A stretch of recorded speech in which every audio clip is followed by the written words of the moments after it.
As we come to the end of another week and just on the Easter break, it's time to reflect back on what's been happening in the last week or so. And to help us do that, our regular guest, VLGA CEO Kathryn Arndt. Hi, Kathryn. How are you doing? Very well, Chris. How are you going? Have you still got your voice after this very long week of interviewing?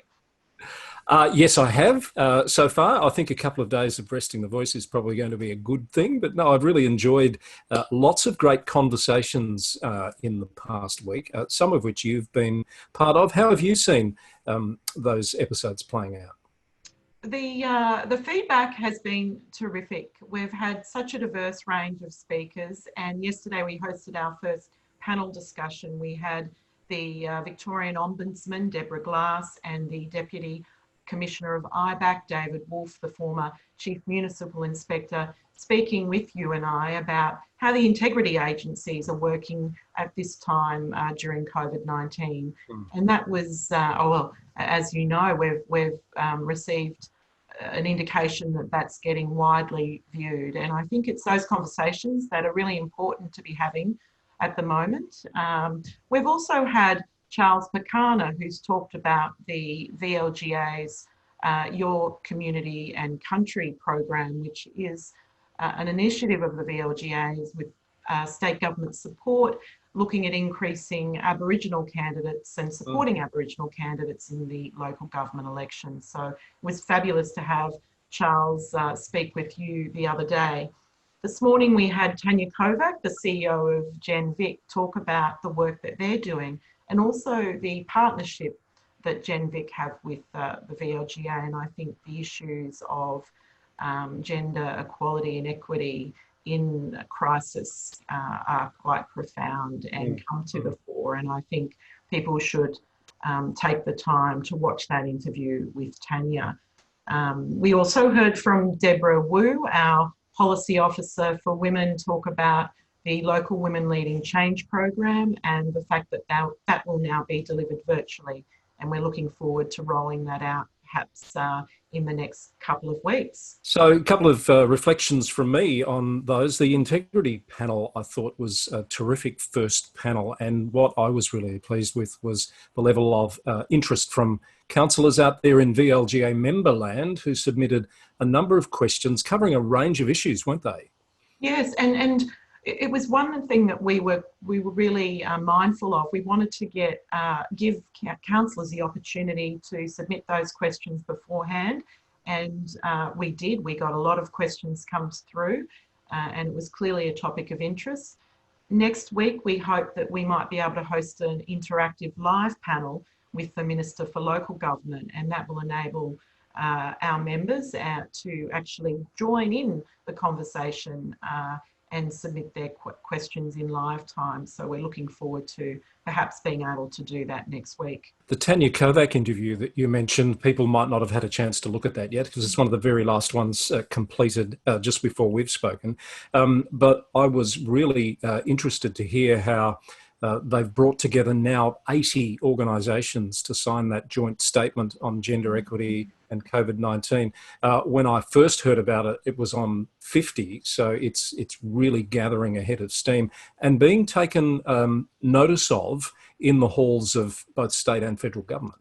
Yes, the Canberra Times reported on that, I think, last weekend. It's getting great traction and it's a very important conversation we need to be having nationally as well as at the state and local level. And just on the integrity panel again, very quickly, the most viewed episode of VLGA Connect in terms of that first 12 hours of being available, which is quite amazing and shows the power of social media because I've noticed a lot of reshares of that particular one. Yes, and I know you and I were commenting on the fact that there have been some concerns about Zoom and we're using that platform, but from our perspective, we understand that Zoom is working through those issues, and for these programs, it's the most appropriate medium at the moment. And because we're not actually, as you said, NASA or holding secret meetings, in fact, we want people to share our program. So anyone is welcome to do that. Yeah, I think people should feel comfortable that Zoom at the moment is a tool that's fit for the purpose that we're using it for. I'm pretty relaxed that they're addressing the security concerns as they arise. As you say, we're not exchanging information that's of national sensitivity or anything like that. But I understand, why governments and agencies like NASA need to be assured that that everything is just so. But we'll keep an eye on that, I think, Kathryn, and look at whether we need a backup plan if something actually does occur that suggests that it wouldn't be wise to continue using. Oh, look, absolutely, and well, I mean, we want maximum involvement from the sector, and if it's a problem for some councils, and there are concerns out there, we will hear those and put in place some alternative mechanisms. Now, we've been keeping an eye on some of the news that's coming out of the local government sector this week, not just around Victoria, but around Australia. What's caught your eye, perhaps? Oh, look, of course, the issue of the virtual council meetings continues to come up. You were talking to me a little earlier about some of the innovative ways some councils are dealing with that. Perhaps you'd like to go in a little bit more detail. Yeah, sure. So there are some interesting examples of how councils are complying with the legislation that requires them to meet physically in Victoria at this point, despite some other states actually relaxing the legislation. And I note Wyndham in particular have been very vocal about being forced to hold their meetings in the car park, for example, and comply with the physical distancing requirements.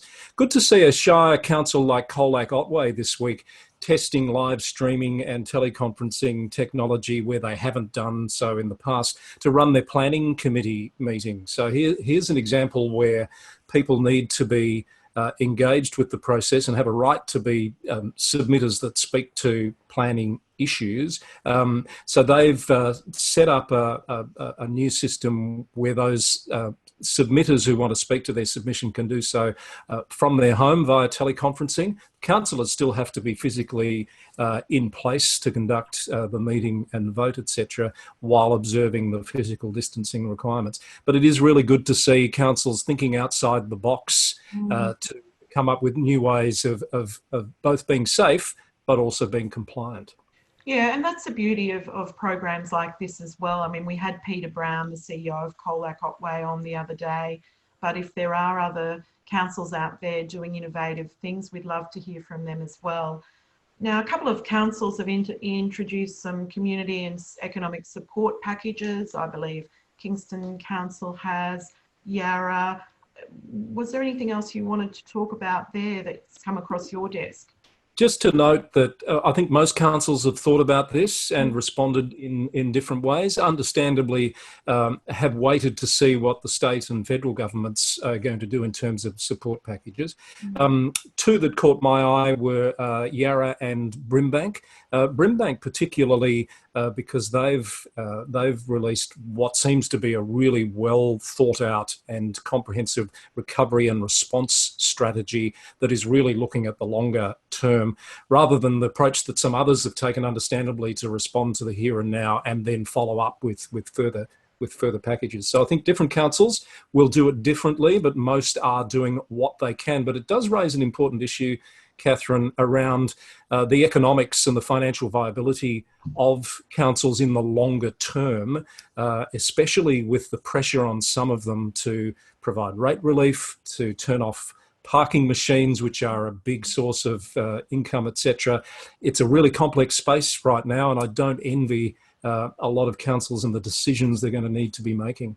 No, and this came up yesterday at the VLGA CEO COVID-19 response forum that's been formed, and it's being chaired by the Secretary of DELP and the Deputy Secretary of DELP. I'm on that grouping, and there are about 15 CEOs in the room across regional and metro councils, and these economic issues are front of mind. And unfortunately, some of the federal assistance packages don't extend through to the local government sector, such as the JobKeeper assistance package. That was something that the shadow minister, federal minister for local government, attempted to get through yesterday, I believe it was, but unfortunately wasn't able to get the numbers. But the state government is rolling out some financial relief assistance packages that will assist the local government sector.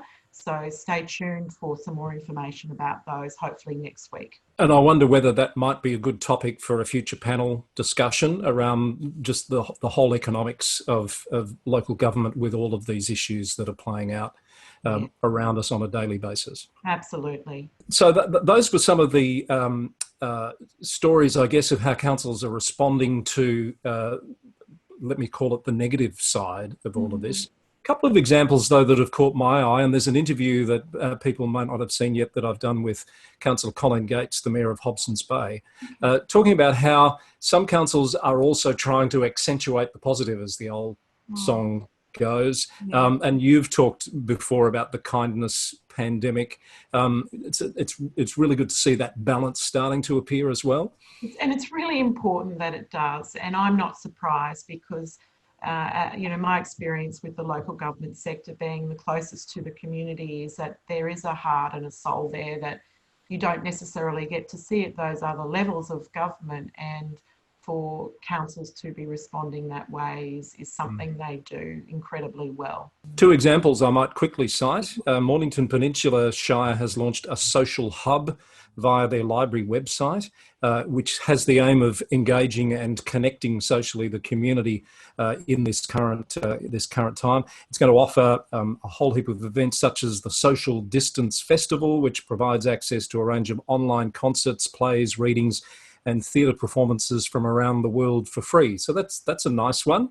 And Golden Plains Shire caught my eye. They've created a webpage to list all those businesses in the Shire that are still in business, are still operating, perhaps under different circumstances. So they're listed, the changed circumstances are there, but people can at a glance see how they can still support the local business community while this thing is with us, which I thought was another great response. Yeah, terrific. And I think I saw Wyndham Council may have had a virtual art gallery exhibition recently as well. So that's another example of providing opportunities in this unprecedented time to find some moments of peace and joy. So we'll keep an eye out for more of that and more of those stories. And of course, if people would like to tell us about something that we could feature here, either in an interview or in this weekly wrap, they can drop us an email to vlga@vlga.org.au. But in light of your comment there about, wanting to highlight some peace and joy, we thought we'd end the week with a small musical piece, perhaps select a number that means something to you at the moment or has been going through your head. You've been humming it while you've been out walking or bird watching or whatever it is you do for your exercise, Kathryn. And so I believe you've thought of one.